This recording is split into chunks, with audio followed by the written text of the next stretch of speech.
Hello, what's up mga kasolid? Alright. Hello guys, for today's video, we're going to replace the fuel bulb of main engine. So, first, inayos muna namin mga tools, okay na lahat.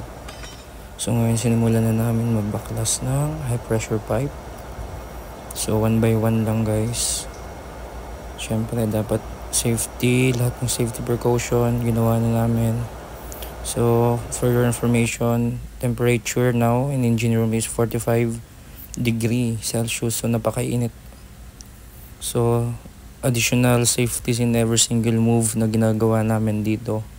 So, ayan, tinatanggal ko muna yung mga lock, anti-vibration ng high pressure pipe.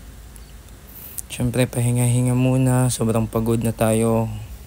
In a few hours of working, sobrang pagod na agad. Mas nakakapadagdag ng pagod yung init ng makina ngayon. So prefer ko na yung pang pressure test and leak test ng mga bulbs natin. Okay, let's go. Let's start pressure test and leak test. So I'm helping with the engineer, so for future at least alam na natin yung mga ginagawa ng mga engineer. So itong ginagawa namin guys dito sa engine, main engine fuel bulb. So okay, hanggang dito muna guys yung video natin for today's video.